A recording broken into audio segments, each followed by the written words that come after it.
avec Delphine Till. Il paraît que la méditation a transformé votre vie, Delphine, c'est vrai? Oui, Comment? complètement. Eh bien, en fait, c'est le regard qui a été transformé. De ce fait, j'ai pu agir différemment. Donc voilà, ça fait maintenant 7 ans que je pratique la méditation. Et en fait, c'est une rencontre avec moi-même. Donc en ce sens, quand on apprend à se connaître, du coup, on peut avoir une vie plus juste avec ses aspirations. Alors, si vous vous posez comme moi quelques questions sur la méditation, je pense, Dominique, que vous êtes aussi dans ce cas-là, voici quelques éléments de réponse en images. On y va. Mais qu'est-ce que tu fais en position du lotus? Chut, je médite. Depuis quelques années, la méditation a la cote. Aux États-Unis, le marché pèse plus d'1 milliard de dollars. Pratique très ancienne venue d'Orient et initialement religieuse et spirituelle, la méditation aujourd'hui est devenue laïque. Plus besoin de prier Bouddha, il suffit de se concentrer sur soi, sentir le souffle de sa respiration entre les narines et faire le vide. Tu la sens la vacuité? Et c'est pas du bidon. De plus en plus d'études scientifiques l'affirment. Méditer serait un remède efficace non seulement contre le stress, l'anxiété, les problèmes de concentration, mais aussi contre la dépression, les troubles du sommeil.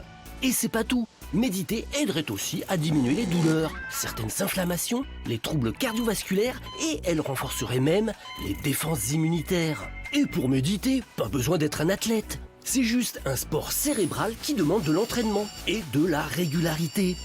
En gros, une fois par jour, entre 3 et 30 minutes. On se trouve à un endroit calme, assis dos bien droit, pas allongé, sinon on fait dodo. On lâche prise et on rentre en soi. Pour vous initier, vous avez l'embarras du choix. Vidéos sur internet, livres, CD, applis ou même séances individuelles ou cours collectifs. Mais attention, c'est pas forcément le remède miracle. À méditer.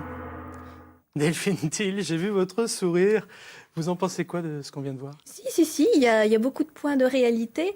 Après, voilà, j'aime bien déconstruire un petit peu les idées reçues que l'on a. Et méditer, ce n'est pas faire le vide. Il y a très souvent une incompréhension parce que les pensées, il faut savoir qu'il y en a à peu près 60 000 par jour qui vous traversent l'esprit. Vous savez, ce petit vélo là qui tourne en permanence. Ah, moi j'en ai un qui tourne en permanence. Mais tous, voilà.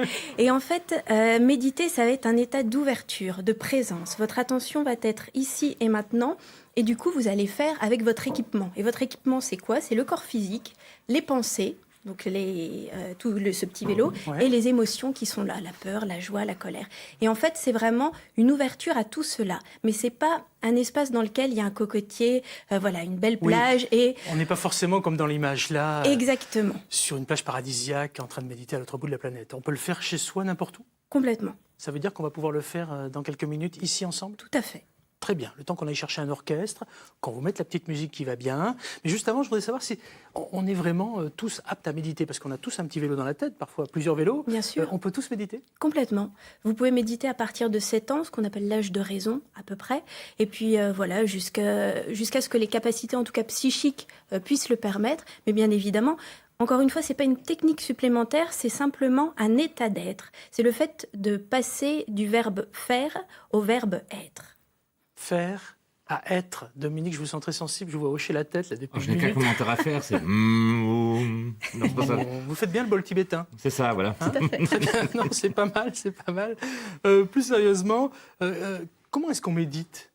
Comment est-ce qu'on médite? Alors, on peut le faire, en fait, à tout moment. Vous pouvez vous brosser les dents et être en état de méditation. Tiens donc. Exactement, et oui. Parce qu'en fait, vous allez prendre conscience de votre brosse à dents dans la main.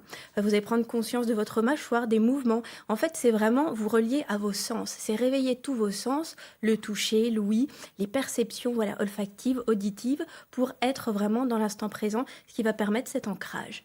Malgré tout, si j'ai bien compris, d'après les images qu'on a vues dans le petit reportage, on ne peut pas méditer n'importe comment, dans le sens où, si par exemple on s'allonge, on l'a tous fait par exemple après le déjeuner, n'est-ce pas Dominique? Là, on part dans plus qu'une méditation, là c'est la sieste, on n'est plus dans la méditation. Est-ce qu'on peut méditer en ronflant? Non. Vous pouvez essayer, mais je ne suis pas sûre des résultats. On médite forcément debout, forcément assis, forcément en étant conscient? Vous pouvez méditer debout, vous pouvez méditer assis, vous pouvez même méditer couché. Après, effectivement, si vous êtes couché, évitez le soir, ça va favoriser l'endormissement. C'est un état de présence, donc en fait, vous pouvez le faire à n'importe quel moment. Selon vous, quels sont les bienfaits que ça procure? Et tellement, c'est en fait le fait de faire cesser ce petit vélo, de le garer, et puis de prendre vraiment cet instant pour être avec vous, le corps plutôt va retrouver ses capacités naturelles d'auto-guérison, les émotions vont s'harmoniser d'elles-mêmes. le mental va se pacifier de lui-même. Le problème, Delphine, c'est de garer le petit vélo. Parce que c'est pas des plus évidents, je sais pas ce que vous en pensez, Dominique. Je sais pas, où est-ce qu'il faut le mettre? Oui, c'est ça, parce qu'on n'a pas tous un garage à vélo. Exactement. Alors en fait, c'est vraiment l'attention, c'est le maître mot de la méditation. C'est en fait, vous êtes maître de votre attention. Donc l'attention en un seul mot, attention. Hein. L'attention tout à fait en un Voilà. seul mot. Et c'est elle que vous allez diriger. Habituellement, vous la dirigez systématiquement sur l'extérieur à travers les stimulations. Et là, l'idée, c'est vraiment de vous reconnecter à votre espace intérieur, Alors, d'être là. Franchement, à vous écouter, Delphine, je ne sais pas ce que vous en pensez, Dominique, mais on se dit, mais on est un peu bête, quoi. On est un peu idiot, ça paraît tellement simple.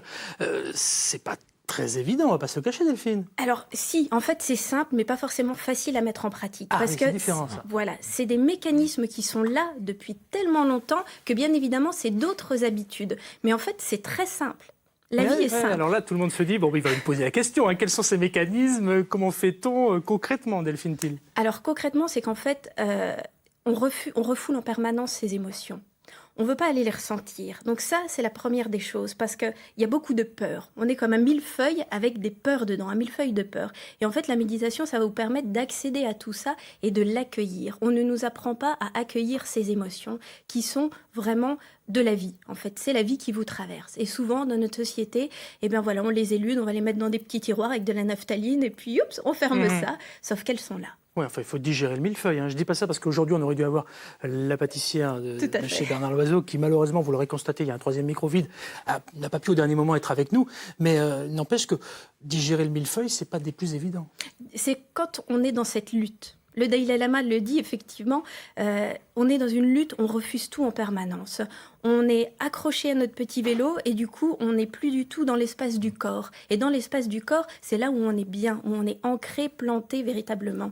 On va revenir sur cet ancrage, sur ce plantage, entre guillemets, mais dans le bon sens du terme, hein, je vous rassure, ensemble pour essayer de méditer. Juste avant, vous y avez plus ou moins répondu finalement, mais je veux quand même qu'on écoute Céline. C'est une jeune maman qui a eu le bon réflexe. Elle a pris son téléphone, elle vous pose cette question. Écoutez. Bonjour, Céline E, donc j'ai 40 ans et je me posais la question par rapport aux enfants, à la méditation. Quels sont les bienfaits de la méditation sur les enfants? Parce que c'est vrai qu'on n'en entend pas trop parler, c'est pas encore assez développé en France et du coup je voulais connaître les bienfaits de la méditation sur les enfants. Merci. Delphine, vous nous le disiez tout à l'heure, à partir de 7 ans selon vous, mais au-delà de ça, les bienfaits de la méditation sur nos enfants? Alors ça va permettre tout simplement à l'individu de se connaître. Donc quand le petit enfant, il se connaît, il a confiance en lui, il acquiert de l'autonomie, voilà, il se concentre davantage, il se connaît, donc il sait ce qui lui fait du bien, donc il va aller naturellement vers des activités propices à son épanouissement. Pour les parents qui sont avec nous, pour les grands-parents, qui se disent « Oh oui, elle est gentille, Delphine Thiel. On va apprendre à nos petits-enfants, par exemple, à méditer, ça va les changer un petit peu des écrans connectés. » Mais comment fait-on? Eh bien, déjà, c'est de parler, de communiquer, justement, de leur apprendre à accueillir leurs émotions. Ça, c'est la première des choses. Et puis, la deuxième, c'est d'utiliser des images. Il faut donner envie à l'enfant. Utiliser des images de super-héros, de bonbons, des choses qui les attirent. Et vraiment, également, les remettre dans leur corps à travers les sensations corporelles. Très bien. Vous avez tout senti, là? Ah ouais, je pense que on peut dire que c'est un peu garder conscience des choses sans se laisser envahir aussi, quelque part. C'est un petit peu... Exactement, oui, tout à fait. C'est vraiment l'idée d'accueil et d'être là. Et de faire avec ce que la vie vous propose. D'être conscient, mais libre en même temps. Oui, alors c'est plus facile à dire qu'à faire. Ah ouais. C'est bien tout le problème. Mais c'est comme tout en fait. Si vous voulez muscler votre biscotto, et ben vous allez prendre votre haltère chaque jour et vous allez faire vos petits exercices. Eh bien, l'attention, c'est pareil. Chaque jour, si vous méditez, de plus en plus naturellement, elle va s'installer. Et ça va être facile, c'est ce qu'on appelle la neuroplasticité. En fait. On va faire un petit exercice ensemble, mais d'abord, il y a une autre question. Elle s'appelle Jeanne. Posez votre question, Jeanne, on vous écoute. Bonjour, moi c'est Jeanne, éducatrice et réflexologue, et j'ai une petite question pour la méditation. J'aimerais savoir si elle est devenue en fait indispensable à notre bien-être et s'il y a des méthodes, des alternatives propres à chacun, adaptées à chacun pour justement arriver à ce bien-être. Voilà, merci pour votre réponse. Alors, la méditation adaptée à chacun de nous ou une méditation collective finalement? Encore une fois, ça renvoie à ce que je vous disais tout à l'heure, c'est pas forcément une pratique en tant que telle, c'est aller à la rencontre de soi. Donc en fait, Christophe André le dit. Qui est Christophe André?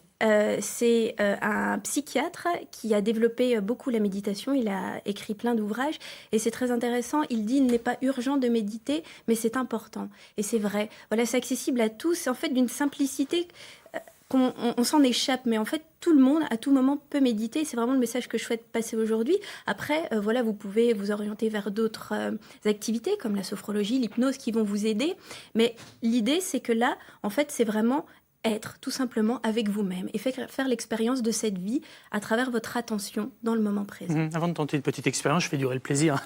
Il y a beaucoup d'enseignants, il y a beaucoup de méthodes de méditation. Comment fait-on pour ne pas se tromper finalement? Parce qu'on parlait tout à l'heure de gens qui sont parfois perchés, mais bon, dans le bon sens du terme, hein, ils sont dans leur monde, après tout, pourquoi pas. Il n'empêche qu'on peut parfois être un petit peu trompé ou être abusé. Quel est le meilleur conseil que vous puissiez donner, Delphine? Eh bien, je dirais, c'est déjà de faire appel à son bon sens. Voilà, j'ai envie de dire, plus c'est simple, mieux c'est. Et puis après, vous avez maintenant plein de petits outils, notamment des applications sur les smartphones, qui vous permettent, c'est une porte d'entrée pour moi. Voilà. Après, il y a aussi des cours collectifs, parce qu'être avec l'humain, être avec quelqu'un, avoir des échanges, voilà, ça permet également d'avoir une autre dimension. Dites-moi, Delphine, est-ce que la méditation, c'est pas du yoga finalement? Non. La méditation, ce n'est pas du yoga. Le yoga, c'est des mouvements corporels qui vont également vous aider à ramener votre attention à l'intérieur. Mais l'objectif du yoga, c'est vraiment d'assouplir le corps. Et la méditation, en fait, c'est vraiment être là sur l'instant présent. L'intention est différente. C'est subtil, elles sont cousines, Ouais. hein, ces deux activités. Mais voilà, l'intention n'est pas la même. Et l'attention non plus, du coup. Au rayon des idées reçues, il paraît qu'on a une sensibilité accrue en vieillissant. Alors, un faux ou un tox pour la méditation? Je dirais qu'on l'a depuis toujours. Simplement, on est tellement déconnecté de nos perceptions, de notre sensibilité que l'on possède tous, que voilà, ce n'est pas forcément en vieillissant, on l'a déjà. D'accord. L'enfance, en fait, peut être vraiment un point de repère sur le fonctionnement de l'être humain. En tout cas, moi, j'ai bien noté, on peut méditer partout. Tout à fait. Partout, on pourra pouvoir méditer devant son téléviseur, devant son Exactement. écran connecté. On peut méditer dans une voiture? Complètement. Pas en conduisant, peut-être.